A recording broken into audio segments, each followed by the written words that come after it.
Sanjay Sawant sir. ITI. ITI मधून त्यांनी बरीच वर्ष स्वतःच कार्य केलेलं आहे आणि त्यामुळं मुलांच्या काय वेदना असतात ITI. आणि मुलांना नोकऱ्यांची किती गरज असते हे ते खूप चांगल्या पद्धतीने जाणतात आणि शिवाय ते अनेक उपक्रमामध्ये भाग घेतात. अशा या नोकरी मेळाव्याला संजय सर, मी तुमचं पहिला सर्वप्रथम स्वागत करतो. तुम्हाला काय वाटतं आताच्या ह्या नोकरी मेळाव्याबद्दल? नमस्कार, मी Sanjay Sawant, supervisor government ITI Sangli. आता मी गेली 4 वर्ष रिटायर्ड झालेलो आहे, पण माझ्या 39 वर्ष आणि 9 महिने जवळपास मी गव्हर्नमेंट ITI कॉलेजमध्ये कार्य केलेलं आहे. तर त्या काळात आमच्याकडे कसं आहे, ITI मध्ये 42 वेगवेगळे व्यवसाय आहेत. त्या व्यवसायामध्ये ते मुलं कौशल्य आत्मसात करतात.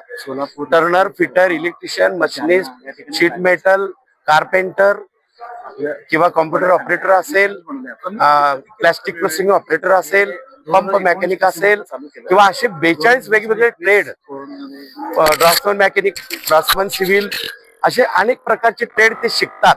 2 वर्षाचं ट्रेनिंग घेतात आणि मग त्यांना कंपनी ऑटोमॅटिक आमच्याकडे शोधत येतात.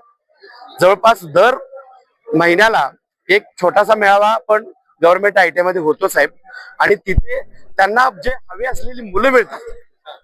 आणि म्हणून मी मुलांना असंच मार्गदर्शन करेन की एक ITIचा इन्स्ट्रक्टर या नात्याने, की आपल्याकडे काही ना काहीतरी कौशल्य असणं गरजेचं आहे.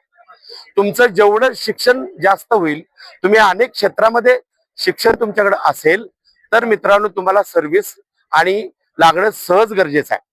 मी माझ्या एका छोट्याशा बाईटमध्ये गेले 8 दिवस मी सगळ्या ITIच्या मुलांना असेल किंवा सांगली जिल्ह्यातल्या मुलांना असेल, मी सांगतोय की एक अनुभव मिळण्यासाठी तुम्ही नोकरी ही 4-5 वर्ष तरी केलीच पाहिजे.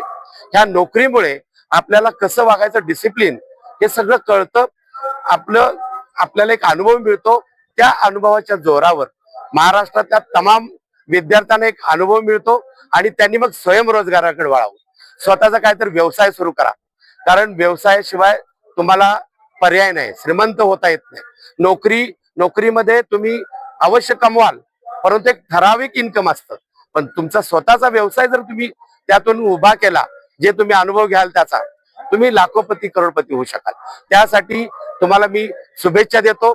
या तमाम इथं उपस्थित असलेले जवळपास 20,000 फॉर्म भरले गेलेत आणि अजूनही मुलं येत आहेत. आणि गायकवाड साहेबांनी हे खूप छान नियोजन केलेलं आहे. प्रत्येक कंपनीपर्यंत हे लोक पोहोचलेले आहेत आणि ते कंपनीचे अधिकारी इथं आलेले आहेत. परंतु त्यांना टेक्निकल काही लोक हवे असतात. आता मला 3-4 कंपनीचे अधिकारी म्हणाले, सर आम्हाला कारागीर हवेत, म्हणजे त्यांच्याकडे काहीतरी कौशल्य हवे असेल. तर असं काही ना काहीतरी तुमच्याकडे कौशल्य असेल मित्रांनो, तर तुम्हाला सहज नोकरी मिळू शकते. तर मी तुम्हाला शुभेच्छा देतो. आणि मला इथं बोलायला संधी दिली गायकवाड साहेबांनी. माझ्यासोबत मी भैयासाहेब, शेखर पाटील साहेब आणि पाटील साहेब दुसरे आमचे इथं उपस्थित आहेत. मित्रांनो, त्या लोकांनी खूप मोठं कार्य आता आहे. त्यांनी पण ठरवलंय इथला मेळावा बघून की किती बेरोजगार मुलं आहेत.